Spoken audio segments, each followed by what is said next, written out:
승객 여러분 안녕하십니까? 안전하고 편안한 재테크 투어 오마이 주식 진행의 이화영입니다. 어느새 달력은 마지막 한 장만을 남기고 있습니다. 올해를 돌아보면 주식시장도 우리 마음처럼 정말 오르내림을 반복해 왔는데요. 하지만 지나온 흐름 속에서 우리는 분명 배웠고 또 성장해 왔죠. 이제 남은 12월은 미루기보다 도전하는 마음으로 새로운 한 해를 준비해보는 건 어떨까요? 오마이 주식에서 지금 필요한 투자 전략부터 이어지는 교육 시간까지 여러분들의 투자 달력을 어떻게 채워갈지 함께 살펴보도록 하겠습니다. 생방송 오마이 주식 재테크에 대한 궁금증 고민 있으시면 편하게 물어봐 주시면 되는데요.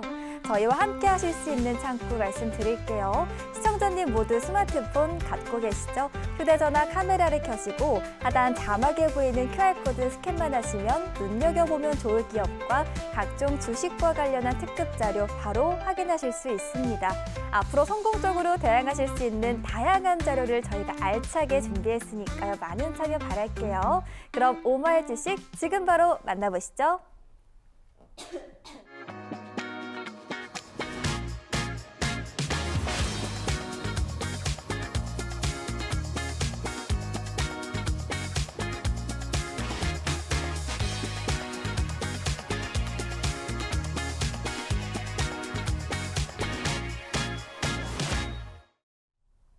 여러분 안녕하십니까? 증시 기상도에서 국내 증시 날씨 친절하게 짚어드릴 최인정입니다.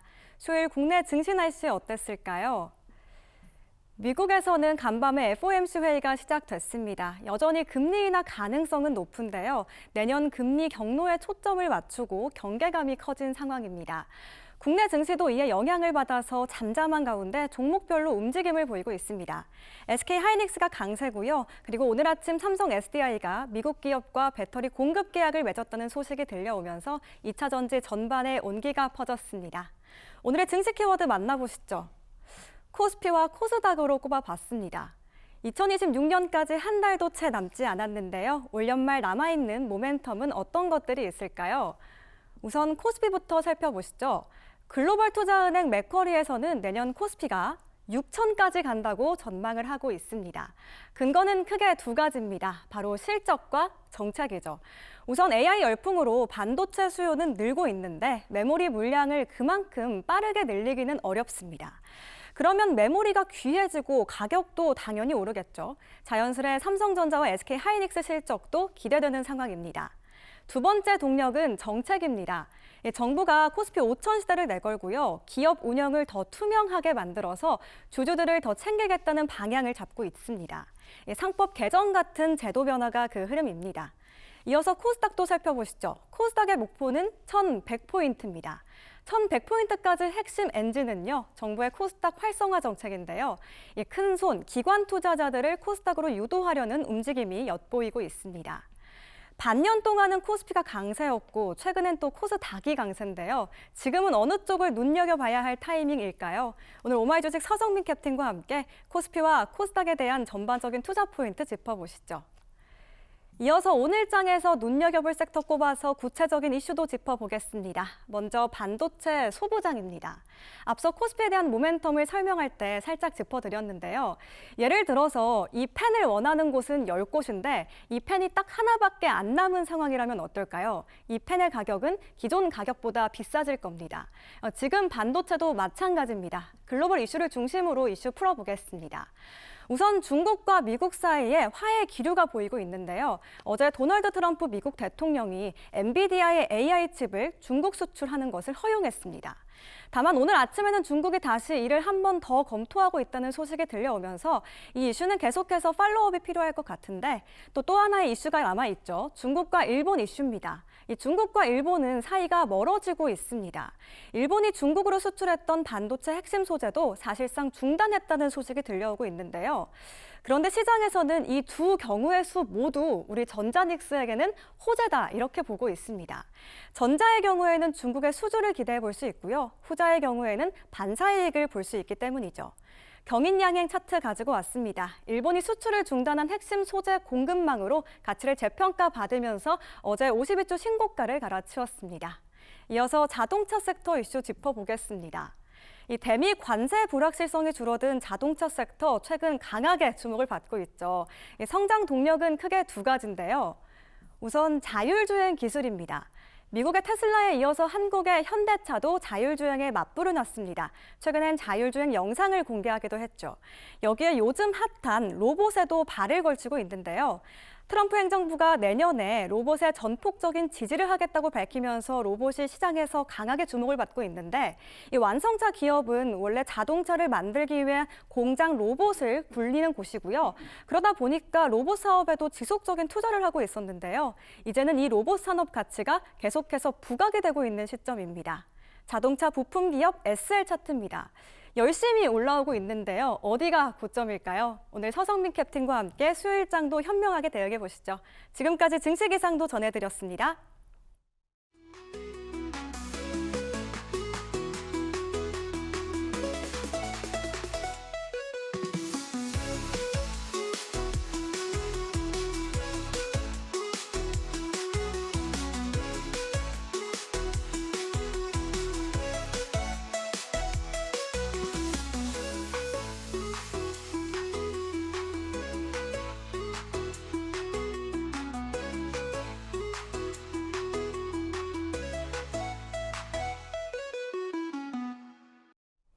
네, 최인정 캐스터와 함께 증시 날씨 만나고 왔습니다. 요즘 시장은요, 종목별로 서로 다른 항로를 그리고 있습니다. 이럴 때일수록 어떤 종목에 탑승해야 할지, 또 무엇을 내려놓아야 할지 정확한 시선이 필요하죠.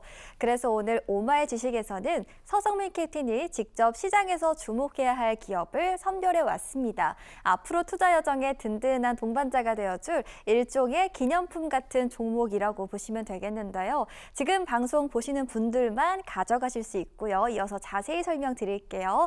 저희 화면 아래쪽 보시면 QR코드 나가고 있습니다. 시청자님 모두 스마트폰 가지고 계시죠? 휴대전화 카메라를 켜시고 하단에 보이는 QR코드 스캔만 해주시면 공략할 수 있는 기념품 종목이 바로 제공됩니다. 주식 투자자분들께 도움이 되고자 저희가 알차게 준비했으니까요. 통해서 참고하시면 좋을 것 같고요. 오늘의 시장 브리핑과 종목 기념품이 여러분의 투자 여정에 든든한 좌표가 되길 바라겠습니다. 자, 그럼 오늘 함께할 캡틴 소개해 드리도록 할게요. 여러분의 포트폴리오에 안전벨트를 채워줄 분입니다. 서성민 캡틴 함께할게요. 안녕하세요. 네, 안녕하세요. 오마이 주식의 서성민 캡틴입니다. 자, 지금 시장의 변동성이 상당히 없는 와중에 종목별 차별화 장세가 진행이 되고 있기 때문에 많은 투자자 여러분들, 많은 승객 여러분들이 좀 혼란한 시기다라고 생각을 하고 있습니다. 이럴 때일수록 투자 전략이라는 게 상당히 중요하고요. 기본적인 교육을 하는 것도 상당히 중요합니다. 저희 방송은 그런 부분에서 신경을 많이 썼으니까 끝까지 잘 집중해서 시청해 주셨으면 감사하겠습니다. 자, 시작하기에 앞서서 노트, 그리고 노트 필기, 그리고 스마트폰 가지고 보시면 중요 내용 놓치지 않으실 수 있으니까요. 그 부분 참고해 주시면 감사하겠습니다. 자, 그럼 힘차게 출발해 보도록 하겠습니다. 네, 저는 요즘 이런 생각을 참 많이 합니다. 요즘 시장 정말 뚜렷한 색채가 없다라고 생각을 하게 되는데요. 아무래도 FOMC 눈치를 보게 되는 분위기로 보여져요. 게다가 목요일 특히 선물 옵션 동시 만기일까지 겹치게 되면서 변동성에 대한 우려도 함께 있죠. 이런 흐름 속에서 캡틴, 시장 어떻게 보고 계실까요? 네, 일단 지수의 변동폭은 작은 가운데 종목별 순환매가 너무도 빠르게 진행이 되고 있다 보니까 사실 투자자 여러분들이 많이 혼란하실 거라고 생각을 하고 있습니다. 어느 날은 2차 전지가 너무 많이 올랐다가 어느 날은 로봇이 급하게 올랐다가 또 장중 고점을 찍고 빠르게 하락하는 등 이러한 순환매 장세를 보이고 있는데요. 사실 시장의 유동성이 풍부한 상황에서 그 흐름을 잘 탄다면 수익 내기는 상당히 좋은 장세라고 생각을 하고 있습니다. 하지만 흐름을 잘못 탔을 때는 좀 잘못될 수도 있으니까 좀 그런 부분에서 신경을 많이 쓰셔야 된다라고 말씀을 드릴 수가 있겠고요. 이번 주 목요일, 내일이죠. 상당히 큰 변동성이 예상이 됩니다. 선물 옵션 동시 만기일이기도 하고요.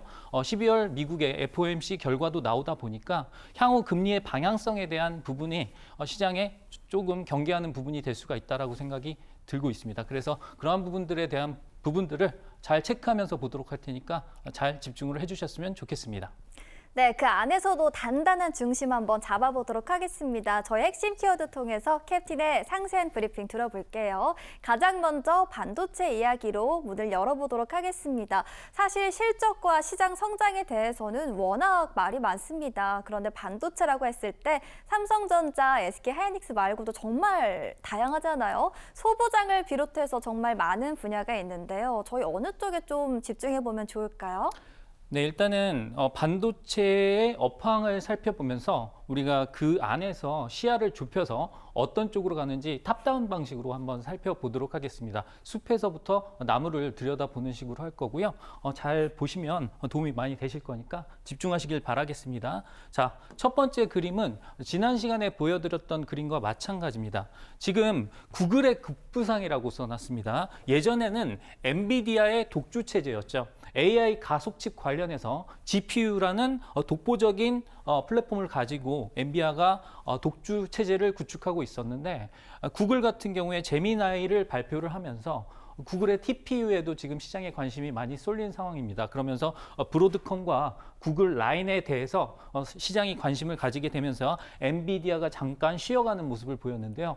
양 회사가 이렇게 경쟁하는 구도에서 그 보조 주방장 역할을 하는 HBM을 제공해주는 삼성전자와 SK하이닉스의 입장에서는 나쁠 것이 없다라고 분명히 말씀을 드렸죠. 시장 규모 자체가 커지는 효과를 누리다 보니까 지금 HBM 시장은 지금 훨씬 더 유망해졌다라고 보시면 될 것 같습니다. 그래서 그러한 부분에서 봤을 때 SK하이닉스와 삼성전자에 대한 부분이 시장에 관심을 많이 받고 있다라고 생각을 해주시면 되겠고요. 오늘 시장에서도 삼성전자와 SK하이닉스의 움직임이 상당히 좋은 부분이 있죠. 특히나 SK하이닉스 같은 경우에는 사실 ADR 상장과 관련된 모멘텀도 있다 보니까 오늘 큰 상승세를 보이고 있는데요. 이러한 부분을 참고를 해주시면 될 것 같습니다. 자, 그리고 중요한 뉴스가 있었죠. H200 칩을 중국에 수출할 수 있게 미국에서 승인해줬다라는 얘기가 나왔는데 이 부분이 중요한 이유는 뭐냐면 사실은 엔비디아의 칩 중에 H20 칩만 수출이 가능했습니다. 성능이 많이 떨어지는 H20 칩을 가지고 중국이 딥시크를 만들었을 때 세상이 많이 놀랬었죠. 그런데 지금 중국에서는 화웨이에서 어센드라는 자체 칩을 개발하면서 자체 개발 속도를 높이고 있다 보니까 미국이 봤을 때 중국을 가만히 이렇게 놔두다 보면 오히려 기술이 발전될 수 있겠다라는 생각을 한 겁니다. 그래서 마지못해 H200 칩에 대해서 중국에 수출을 할 수 있게 해줬는데요. 사실 최신 칩은 H200 칩이 아니죠. 블랙웰 칩이죠. 근데 그 블랙웰 칩은 판매가 안 되는 대신에 지금 출시한 지 18개월이 지난 H200 같은 경우에는 지금 중국에 팔 수 있다라고 수출기를 열어준 상황입니다. 그런데 여기서 중요한 것은 미국 정부는 이걸로 끝난 게 아니라 중국의 H200 칩을 팔아서 거둔 이익의 25%를 약간 세금식으로 엔비디아에 지불을 하라고 해놨기 때문에 정부의 재정 차원에서도 조금 플러스 요인이다라고 생각을 해주시면 되겠고요. 이 H200 칩이 팔릴 수 있다라는 거는 중국의 수요가 많지 않습니까? 그러다 보니까 그렇게 봤을 때 SK하이닉스와 삼성전자가 만들어내는 HBM3E 관련해서도 지금 수요가 더 많이 늘어날 수 있다라는 부분에서 플러스 요인이다라고 생각을 해주시면 될 것 같습니다. 그래서 이번 요인 같은 경우에 반도체 업황에 대해서 특히나 우리나라 같은 경우에 플러스 요인 중에서도 정말 큰 플러스 요인이다라고 생각을 해주시면 되겠고요. 이제 내일 우리가 장 전에 브로드컴의 실적이 발표가 되는데요. 브로드컴 같은 경우에는 아까 말씀드린 구글의 TPU를 설계하는 회사다 보니까 여기 관련해서 실적이 좋게 나왔다라고 했을 때 삼성전자의 파운드리 라인까지도 그 파급력이 퍼질 수 있는 부분이 있다 보니까 이러한 모든 부분을 살펴봤을 때 반도체 업황은 좋다라고 생각되는 부분이 있습니다. 그래서 1번 요인으로 보더라도 삼성전자와 SK하이닉스의 플러스 요인, 2번 요인으로 보더라도 삼성전자와 SK하이닉스의 플러스 요인, 3번 요인도 마찬가지다. 이렇게 말씀을 드리도록 하겠습니다. 자, 그러면 이러한 좋은 업황에서 반도체를 딱 집어서 본다라고 했을 때 어떤 부분을 봐야 될까요? 자, 이화영 MC, 제가 질문을 하나 드리도록 하겠습니다. 네. 자, 왼쪽 그림을 보시면 어떤 현상이 생각나시나요? 그림을 딱 봤을 때 뭔가 경쟁하는 것 같은데요. 경쟁이요. 네. 누가 경쟁을 합니까? 중국과 일본? 네. 반은 맞고 반은 틀린데 중국과 일본은 경쟁을 하는 게 아니라 지금 네. 싸움을 하고 있습니다. 사이가 많이 안 좋아졌잖아요. 네. 그러다 보니까 중국과 일본의 사이가 안 좋아졌을 때 우리나라가 반사이익을 얻을 수 있다라는 그림을 나타내는 겁니다. 그래서 일단은 화면이 좀 어두워서 잘 안 보이실 수 있는데 그 부분을 강조했다라고 말씀을 드릴 수가 있겠고요. 이 부분을 말씀드린 이유는 이렇습니다. 일단 첫 번째 이유는 아까 말씀드렸다시피 세계에서 더 많은 HBM을 필요로 한다라는 것을 여러분들이 잘 아실 거고요. 젠슨왕 CEO가 우리나라에 왔을 때 HBM이 한 달에 웨이퍼 기준으로 60만 장 이상 필요하다라고 했을 때 그걸 다 만들기 위해서는 공장이 턱없이 부족하다라고 말씀을 드렸었죠. 그리고 최근에 반도체 가격을 삼성전자가 올릴 수 있었던 이유 중에 하나가 공급 부족 때문이었습니다. 원하는 사람은 많은데 그 수요가 많은 데 비해서 공급이 턱없이 부족하다 보니까 가격을 올릴 수밖에 없었는데요. 이런 상황에서 더 많은 HBM 또는 반도체를 팔기 위해서는 증설을 해야 된다. 그렇기 때문에 삼성전자가 평택에 P3 공장, P5 공장을 시작했다라고 말씀을 드렸고요. 그 다음에 SK 하이닉스 같은 경우에도 용인 클러스터에 600조 이상 투자를 한다라고 말씀을 드린 부분이 있었죠. 그래서 그러한 부분을 생각했을 때 이러한 반도체 공급 부족 현상을 해결하기 위해서는 증설이 필요하잖아요. 그러면 증설을 할 때 우리가 땅을 파고 그 안에 공장을 짓고 그 공장 안에 장비가 들어가고 더 많은 반도체를 생산하다 보니까 더 많은 부품과 더 많은 소재가 사용될 것이다 라고 해서 제가 지난 시간에 소부장의 중요성에 대해서 말씀을 드렸었죠.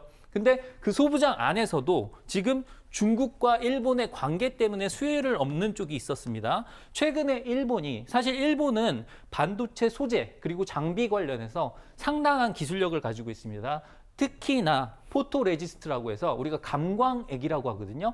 근데 반도체 미세 회로 패턴을 그리는데 가장 중요한 소재인데 일본의 시장 점유율이 세계에서 70% 이상을 차지하고 있습니다. 근데 이런 일본이 그 감광액에 대해서 포토레지스트에 대해서 수출 제한을 걸었단 말이죠. 그래서 고순도 불화수소라든가 불화 아르곤이라든가 고품격 포토레지스트 같은 경우에 일본에서 수출 제한을 걸다 보니까 그럼 중국이 지금 반도체를 많이 만들어내야 되는데 중국은 자체 생산이 불가능해요. 그래서 일본한테 수입을 못한다라고 했을 때 어느 나라를 찾을 수가 있느냐? 바로 우리나라입니다.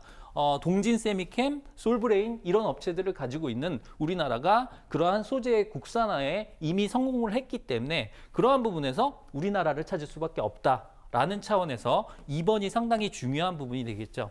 그래서 결론적으로 말씀드리면 일단 공급 부족 현상 때문에 증설하는 과정에서 소부장이 중요한데 그 중에서도